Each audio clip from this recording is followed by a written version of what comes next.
and see if I thought that animal could evolve. Well, the first thing that we really studied together was this little bug called a bombadier beetle.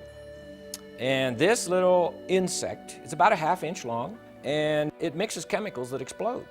So I began to think, okay, now how would that evolve? Let's say if evolution is true, and you're evolving along here, and you don't have a defense mechanism, because that is the defense mechanism of the bug. So if evolution is true, it had to somehow evolve that. So let's say it's coming along here. Well, the first time it evolves the explosion, what does it do to the bug? Boom, you just splattered your bug, okay? So splattered bug pieces don't evolve. So I thought, how could this have happened? Well, it doesn't blow itself up. It has another little factory inside itself that manufactures chemicals.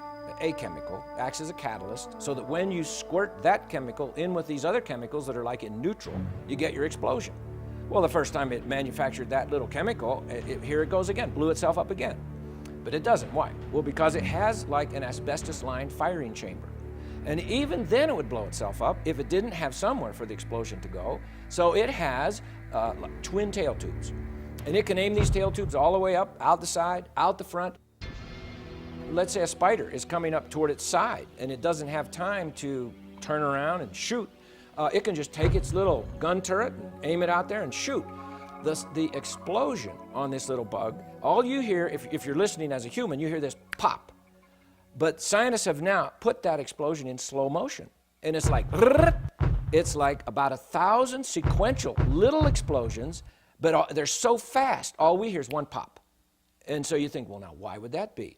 Well, that was a curious thing for the scientists that study this little bug. A lot of them at Cornell University, some other places. And what they discovered was that if it was just one big pop, the little bug, if he's shooting like a spider, let's say over here, and he goes room, bang, and shoots it, he's going to pop himself right out of there. It's like lighting a burner on a jet engine. So he's out of there. But as long as it is a sequential explosion with his little legs, he can hang on. How would evolution explain a sequential explosion?